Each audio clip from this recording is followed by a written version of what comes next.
Olá, companheiros de viagem! Hoje o programa Pelos Caminhos da Fé está em Tiradentes, Minas Gerais. Uma cidade que homenageia um personagem da Inconfidência Mineira que ganhou destaque na história do Brasil, Joaquim José da Silva Xavier. E aqui nós vamos conhecer o famoso Museu da Liturgia, o único na América Latina dedicado a esse tema. Vem com a gente!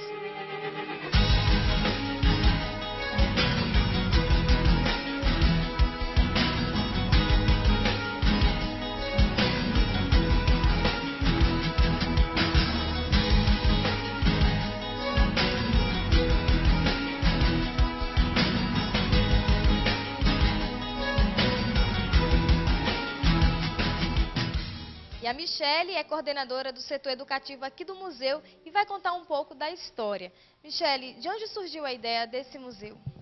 Bem, o Museu da Liturgia é uma antiga casa paroquial da cidade e foi idealizado pelo pároco, o Padre Ademir, e pelo Olinto, que é um funcionário do IFAM, que cuidava das peças e até hoje ainda cuida do acervo de todas as igrejas. E aí eles propuseram a ideia e conseguiram financiamento do banco e montou-se o Museu da Liturgia, que hoje a gente tem mais de 420 peças expostas, tá? E também na reserva. O que as pessoas que vêm conhecer aqui, elas têm acesso?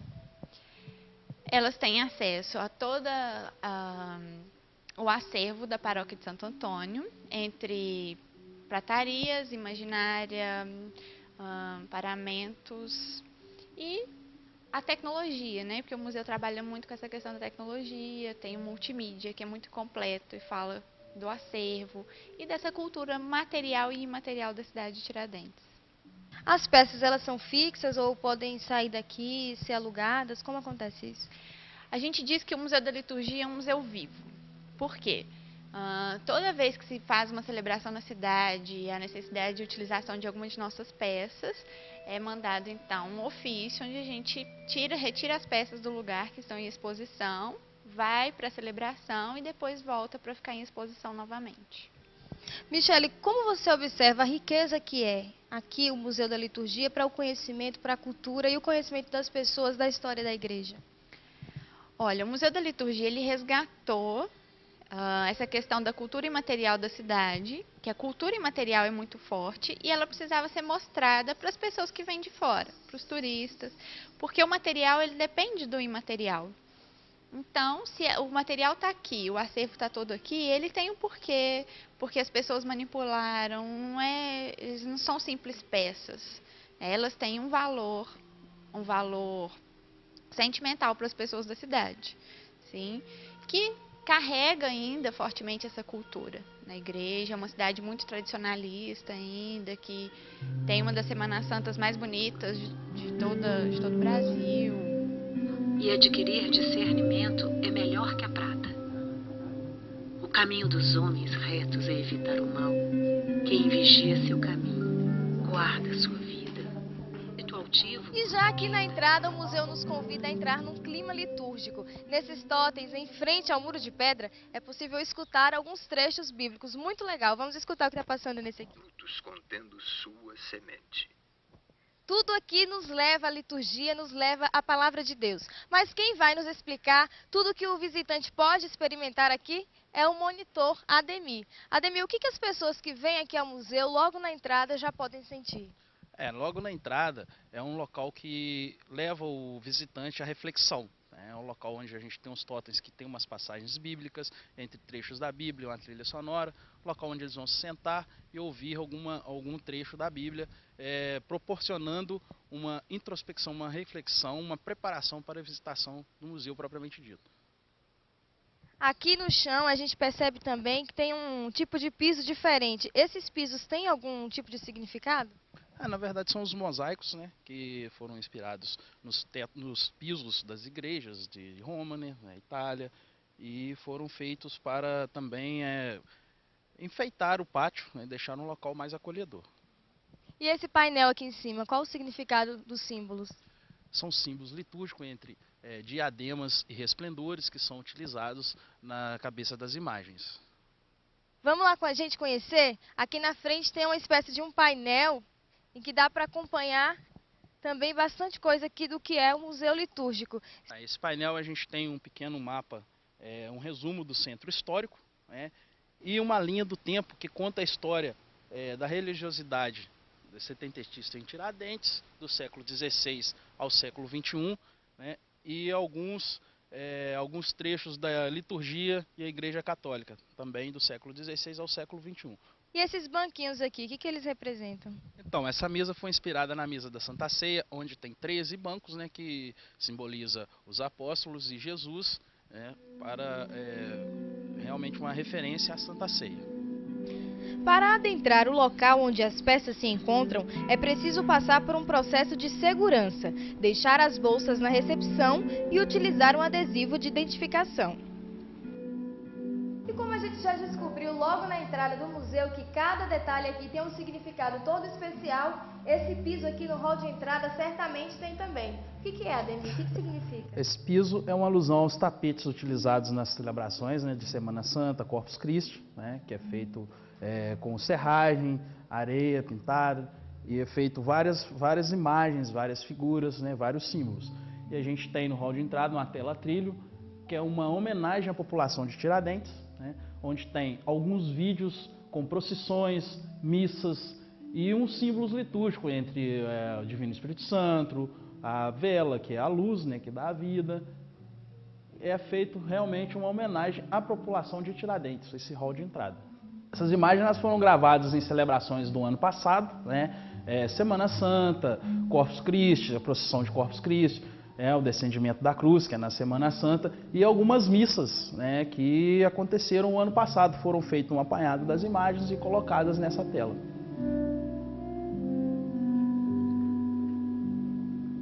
E nós vamos agora visitar a sala da Liturgia da Palavra, que faz uma homenagem aos pregadores da Palavra de Deus. E quem vai nos mostrar essa sala é a monitora Fernanda.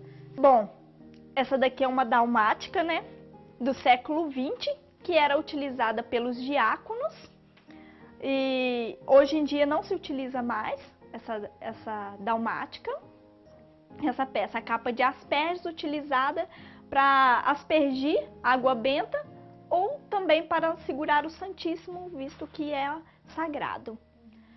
Aqui nós vamos encontrar como essa sala ela faz uma homenagem aos pregadores da palavra. Aqui nós vamos encontrar a cabeça de apóstolo, né, que é uma cabeça de imagem de roca, para montar as imagens de roca, e também São João Batista e São João Evangelista. E essa peça do Espírito Santo. O Espírito Santo ele tem uma história bem interessante, porque essa peça foi roubada por 20 anos, depois ela foi devolvida aqui na Matriz de Santo Antônio com uma carta, uma mulher dizendo que tudo na vida dela tinha dado errado depois que ela tinha roubado essa peça e que ela estava devolvendo como uma maneira de pedir perdão a Deus.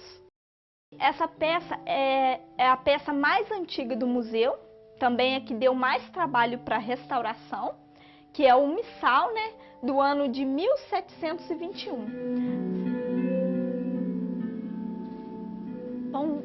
Bom, essa daqui é a sala da Eucaristia e Páscoa, né? Como eu disse, todos os objetos em cada sala estão relacionados ao tema da Eucaristia e da Páscoa e tem uma cor também, né? No caso, a cor dessa sala é a vermelha, justamente referindo à Páscoa, que representa o sangue de Cristo. E aqui nós vamos ver algumas peças. Essas peças aqui chamam-se palmas de altar, que hoje aqui em Tiradentes não são mais utilizadas, e elas estavam bem deterioradas com o tempo. O restaurador, ele disse que, uma pessoa me disse que o restaurador falou que essa peça que ele sentiu mais vontade de restaurar devido ao nível de deterioração que estavam essas peças. Bom, agora vamos passar para os castiçais de prata. Os castiçais de prata, eles estavam guardados na Matriz de Santo Antônio, que é a matriz principal daqui de Tiradentes, e eles também foram restaurados, 427 peças restauradas nesse museu, né? E sendo que a maioria vieram da Matriz de Santo Antônio. Essas peças, antes, elas eram produzidas no Rio de Janeiro ou então vinham de Portugal. Agora eu vou mostrar a urna do Santíssimo, né? Geralmente a urna do Santíssimo vem com o cordeiro, mas ela é bonita assim mesmo sem o cordeiro, que representa o sacrifício de Cristo. E a urna, né, utilizada, toda feita de madeira, feita aqui em Minas Gerais mesmo, do século XVIII. E ela era utilizada, né, para guardar o Santíssimo, somente de Quinta-feira Santa para Sexta-feira da Paixão. Aqui nós podemos ver os tocheiros, né? Os tocheiros eles eram utilizados para iluminação do ano de 1740, 1750. Também foram todos feitos aqui em Minas Gerais. São de madeira? São de madeira. Dessas peças aqui, eu creio que muitas pessoas não conhecem a número 30, porque a número 30 é o púlcaro. O púlcaro era utilizado para colocar água. E no momento da comunhão, as pessoas recebiam a comunhão e tomavam um pouco d'água. Mas imagina só, 80, 100 pessoas tomando água no mesmo púlcaro. Por questões de higiene e de saúde, a utilização do púlcaro foi abolida. Essa parede aqui, ela me parece ser bem antiga, né? Sim, essa parede deve ter quase mais ou menos a idade de Tiradentes. Cerca de 200 anos, porque quando Tiradentes foi fundado no ano de 1702, que começou assim a surgir Tiradentes. Então, eles fizeram a matriz de Santo Antônio, essa é a principal, tanto é que temos Santo Antônio como padroeiro da cidade, e com isso foi surgindo as casas ao redor. Essa casa, ela é bem próxima da igreja, então acredito que essa parede tenha cerca de uns 200 anos, até mesmo pela construção, né? Ela bem larga.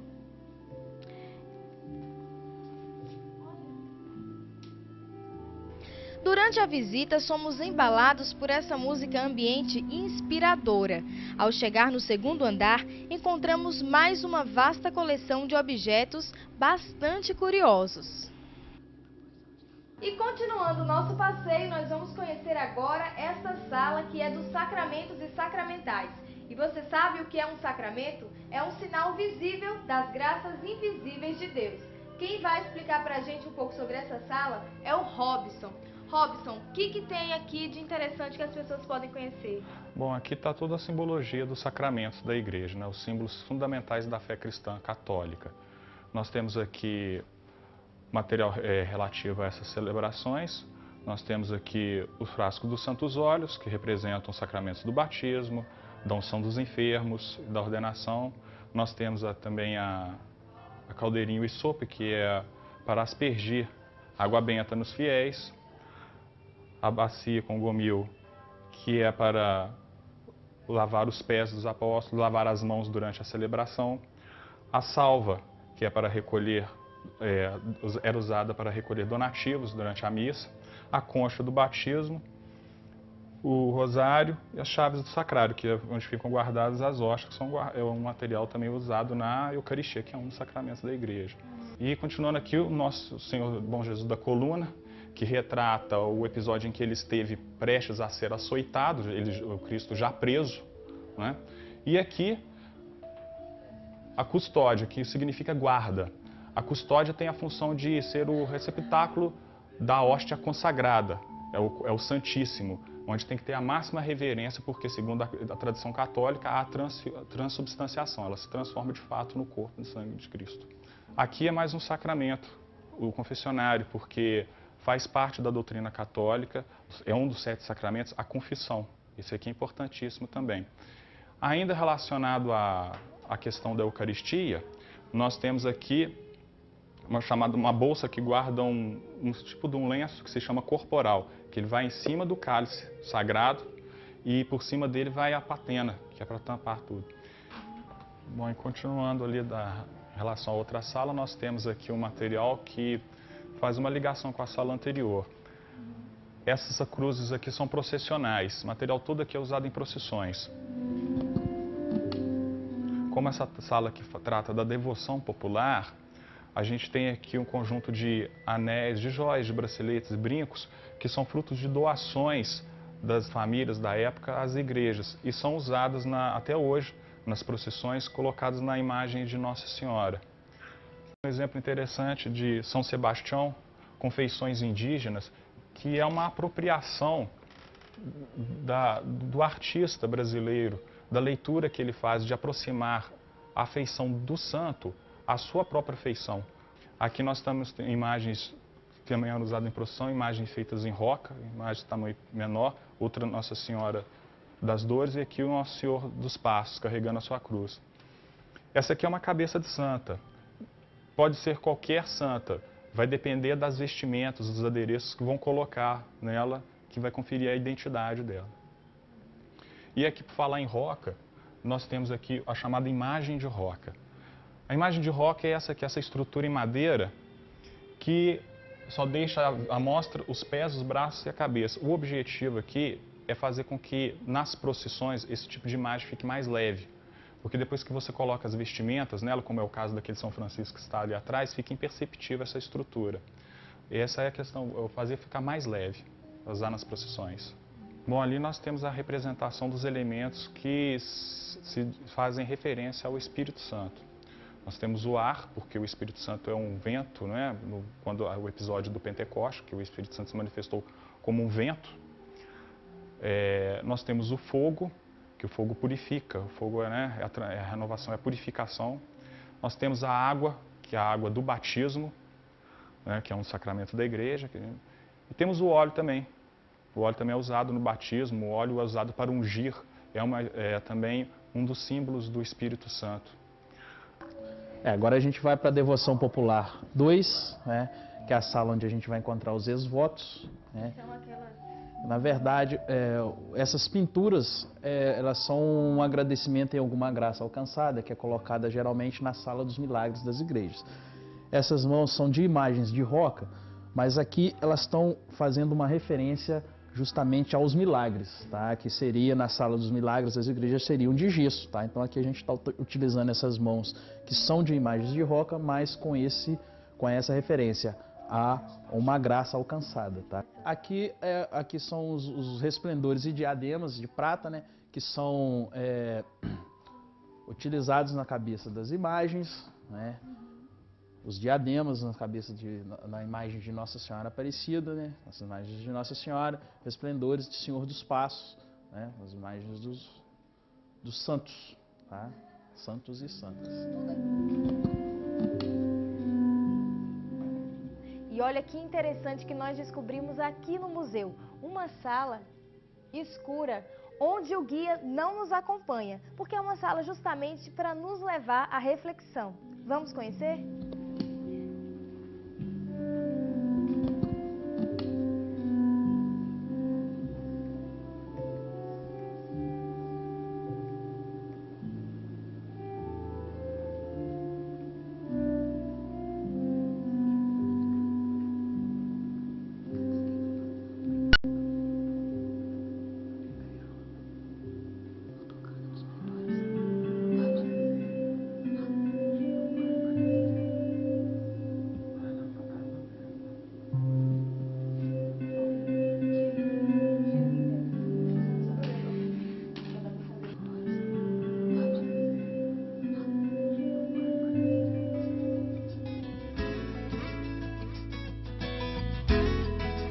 E como era de se esperar, os visitantes sempre se encantam com o lugar e com as peças.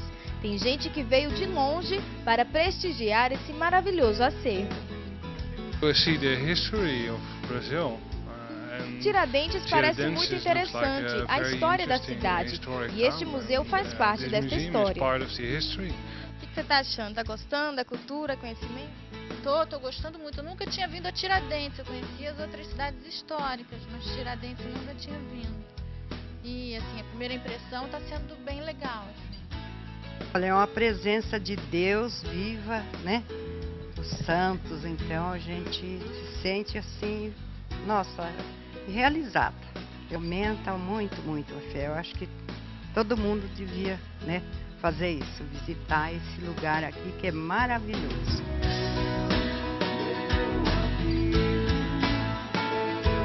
O museu possui ainda um espaço dedicado ao estudo e pesquisa, servindo de base de dados para qualquer pessoa que se interesse pelo assunto. Mas olha só quem encontramos por lá. Olá, seu Gregório. Olá, Tarcísio, tudo bem? Tudo bem, o senhor? Tudo ótimo. E aí, já visitou o museu? Já sim, e ficou lindíssimo.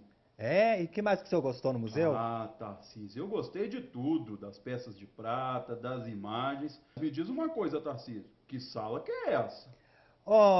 Seu Gregório, vou explicar para o senhor o seguinte, ó. Essa sala aqui é onde que funciona o educativo. A gente faz a acolhida, a recepção, depois acontece a visita lá no museu, igualzinho o senhor visitou, aí de 1h e 20, depois retorna para cá para a gente fazer um jogo didático. Ah, é? E como é que funciona o jogo? Que quem melhor pode explicar para o senhor é o William, ó, esse moço que está aí, ó. Como vocês viram, o William e o Cristiano que fazem esse trabalho aqui junto com as crianças e com os visitantes. E o William vai explicar para a gente, então, como acontece aqui a visita, como acontece essa memorização daquilo que as pessoas aprenderam aqui no museu. Como você viu na visita ao museu, a gente tem 4 salas, cada uma com um nome e uma cor que a representa. Que é Eucaristia e Páscoa, Devoção Popular, Liturgia da Palavra e Sacramentos e Sacramentais. O que o visitante vai fazer? Ele vai jogar o dado? Pode jogar para você mesmo.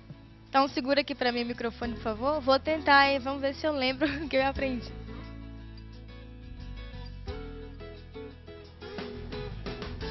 Nós também fizemos questão de participar. A diversão aliada ao conhecimento auxilia crianças e jovens a memorizarem o que foi aprendido neste espaço tão especial dedicado à liturgia.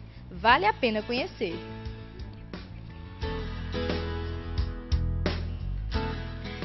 Gente, mas organizar esse museu não foi nada fácil e precisou da colaboração de profissionais que entendem bem do assunto. O padre Marco Antônio é de Belo Horizonte e ajudou na consultoria litúrgica do lugar. E ninguém melhor do que um sacerdote para nos explicar de fato o que é liturgia. A liturgia é um termo saído do vocabulário grego, né, que significa serviço público. Né? Serviço público. Era usado mais no mundo civil. Depois, a igreja vai se apropriar desse termo, né, para significar o seu culto em geral. Esse culto sobreviveu durante séculos na tradição oriental, né, bizantina sobretudo, né, de quando se diz divina liturgia, está se referindo à missa. Mas depois, do século XVI em diante, a tradição latina romana, né, também vai recuperar esse termo, e hoje é o termo que nós usamos para significar todo o culto da igreja de um modo geral. A liturgia, ela é a designação geral, né? Agora tem uma liturgia da missa, né? A liturgia do batismo, a liturgia do matrimônio, né? A liturgia das horas, que é uma oração da igreja, né? Que se faz em determinados horários da igreja, do dia, né? E tem a liturgia, liturgia então é uma designação geral. Aí dentro da missa, né, você pode dividir também, né? A liturgia da missa tem um momento que se chama liturgia da palavra e um segundo momento que é a liturgia eucarística.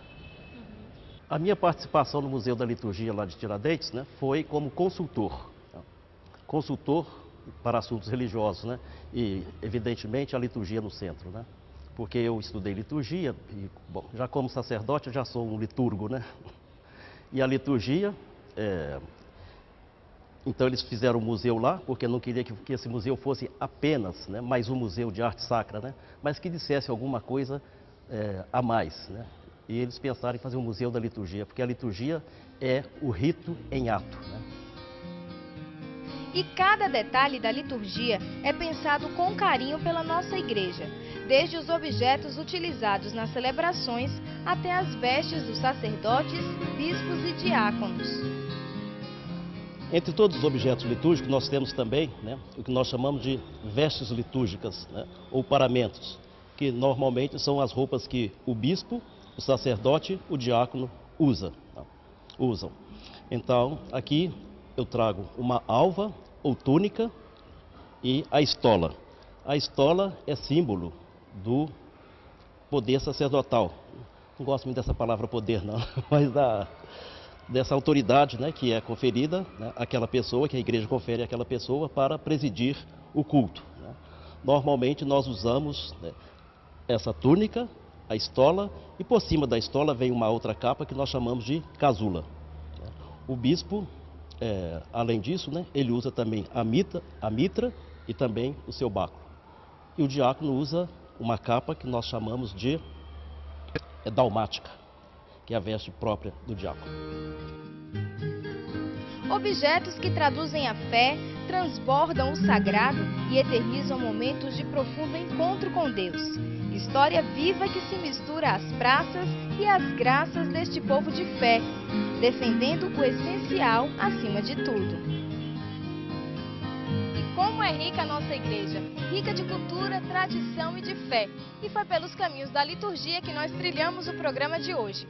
E não se esqueça, você que quer levar o Pelos Caminhos da Fé até a sua cidade, entre em contato conosco. O nosso e-mail é peloscaminhosdafé@cançãonova.com. Muito obrigada por sua companhia, um grande abraço, fique com Deus e até o nosso próximo encontro.